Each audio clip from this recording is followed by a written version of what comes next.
আমি রুকুতে সুবহান রব্বিয়াল আজিম উচ্চারণ করতে পারি না। আল্লাহু আকবার, সুবহান রব্বিয়াল আজিম উচ্চারণ করতে পারি না বলছে। আল্লাহ তৌফিক দান করেন স্পষ্টভাবে। এখন আমি এর বদলে অন্য তসবিহটা বলছেন সুবহান কুদ্দুসুন রব্বিল মালাইকা বা রব্বুল মালাইকা, রব্বিল না রব্বুল হবে, রব্বুল মালাইকাতে ও রূহ। এটা তো আরও মুশকিল, ওইটাই পারি, পড়তে পারবো, এটাই পড়তে পারবে। সুবহান কুদ্দুসুন রব্বুল মালাইকাতে ও রূহ এইটা পড়তে পারবে, কিন্তু সুবহান রব্বিয়াল আযীম পড়তে পারবে না। অসুবিধা নাই, দিন খুব সহজ।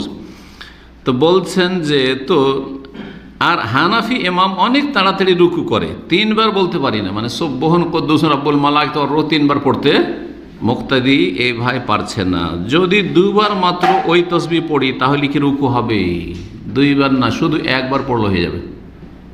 এই মাসালা কিন্তু আমাদের দেশের অনেকেই জানে না, মনে করে 3 বার একবার মাস্ট, অবশ্যই। 1 বার তাসবিহ করা রুকুতে সেজদাতে রুকুন ফরজ, 1 বার।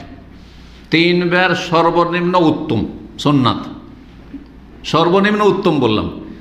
আর তার বেশি, যত বেশি পড়বেন সর্বোত্তম, যত বেশি পড়ে তত উত্তম। মাসলা স্পষ্ট না?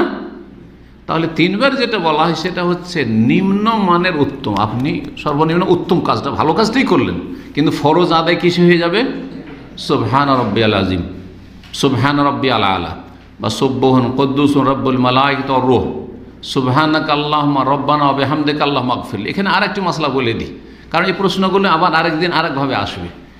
আচ্ছা, এই যে বিভিন্ন দোয়াগুলি রুকু সেজদাতে আছে বা তসবিহগুলি আছে, সেগুলির যে কোনো একটা পড়লেই হবে, না আগে সুবহান রাব্বিয়াল আযীম, সুবহান রাব্বিয়াল আলা রুকু সেজদাতে পড়তে হবে আর তারপর অন্যগুলো পড়তে হবে? কি জানা আছে আপনাদের? একদল বলছেন যে আগে সুবহান রাব্বিয়াল আযীম কমপক্ষে 1 বার পড়তে হবে, আগে সুবহান রাব্বিয়াল আলা সেজদাতে 1 বার কমপক্ষে পড়তে হবে। এটা বেশ কিছু ফোকাহাদের মত, কিন্তু এই মতটি ঠিক নয়, এই মতটি ঠিক নয়। তারা বলছেন 1 বার সুবহান রাব্বিয়াল আযীম পড়ে তারপরে অন্যগুলো পড়েন, সুবহান কুদ্দুসুন পড়েন, অথবা সুবহানাকা আল্লাহুম্মা রব্বানা ওয়া বিহামদিকা আল্লাহুম্মা আগফিরলি পড়েন, এগুলো পড়েন। কিন্তু মতটি ঠিক না। তাহলে সঠিক মত কোনটি? নবী করিম সাল্লাল্লাহু আলাইহি ওয়াসাল্লামের সুন্নাহ হচ্ছে কখনো এটা পড়া, কখনো ওইটা পড়া। কখনো সুবহান রাব্বিয়াল আযীম, সুবহান রাব্বিয়াল আলা, কখনো সুবহান কুদ্দুস রব্বুল মালাইকাতি ওয়ার রূহ, কখনো সুবহানাকা আল্লাহুম্মা রব্বানা ওয়া বিহামদিকা আল্লাহুম্মা আগফিরলি। শেষ জীবনে নবী করিম সাল্লাল্লাহু আলাইহি ওয়াসাল্লাম বেশি বেশি কোনটা পড়তেন? সুবহানাকা আল্লাহুম্মা রব্বানা ওয়া বিহামদিকা আল্লাহুম্মা আগফিরলি। সূরা ইযা জা নাসরুল্লাহ ওয়াল ফাতহ ওয়া রাআইতান নাস ইয়াদখুলুনা ফি দীনিল্লাহি ফাসাব্বিহ বিহামদি রাব্বিকা ওয়াস্তাগফিরু। এই আয়াত নাজিলের পরে কানা ইয়াতাআউয়াল কোরআন, আয়েশা রাদিয়াল্লাহু তাআলা বলছেন, সহিহ বুখারী সহিহ মুসলিম হাদিস, যে নবী সাল্লাল্লাহু আলাইহি ওয়াসাল্লাম কোরআনের বাস্তবায়ন করতেন। আর সূরা ইযা জা নাসরুল্লাহ শেষ দিকে নাজিল হয়েছে, মক্কা বিজয়ের পরে নাজিল হয়েছে বা সেই সময়ে নাজিল হয়েছে। তাহলে আগের সালাতগুলিতে সুবহান রাব্বিয়াল আযীম, সুবহান রাব্বিয়াল আলাই পড়তেন, সুবহান কুদ্দুস রব্বুল মালাইকাতি ওয়ার রূহ কখনো কখনো পড়তেন, কিন্তু শেষ জীবনে বেশিরভাগ এইটাই পড়েছেন বা নিয়মিত এটা পড়েছেন। সুতরাং এটি হচ্ছে বেশি উত্তম। আহলে হাদিস ওলামারা, আহলে হাদিস জনগণ ভারত, বাংলাদেশ, পাকিস্তানে সুবহানাকা আল্লাহুম্মা রব্বানা ওয়া বিহামদিকা আল্লাহুম্মা আগফিরলি এটা পড়ে।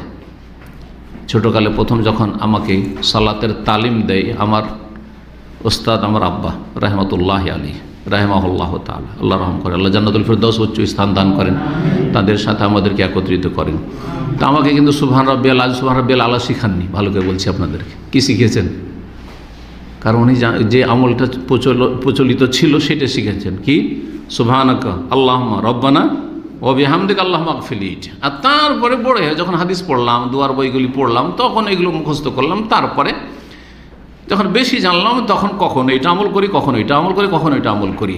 বিশেষ করে সৌদি আরব আসার পরে দেখলাম যে হাম্বলি ইমাম খুব এক্সপ্রেস এরাও, অধিকাংশ হাম্বলি ইমামরা ও হানাফিদের পরে, হানাফিদের মতো অত এক্সপ্রেস পারে না, ওদের সাথে কম্পিটিশন করে, কিন্তু এরাও খুব তাড়াতাড়ি পড়ে অনেকেই। যার ফলে এদের পিছনে সুবহানাকা আল্লাহুম্মা রব্বানা ওয়া বিহামদিকা আল্লাহুম্মা আগফিরলি পড়লে কখনো একবার পড়তেই মামলা খারিজ। তো যার ফলে সুবহান রাব্বিয়াল আলা, সুবহান রাব্বিয়াল আলা, সুবহান রাব্বিয়াল আলা, সুবহান রাব্বিয়াল আযীম, সুবহান রাব্বিয়াল আযীম, সুবহান রাব্বিয়াল আযীম। জি, তো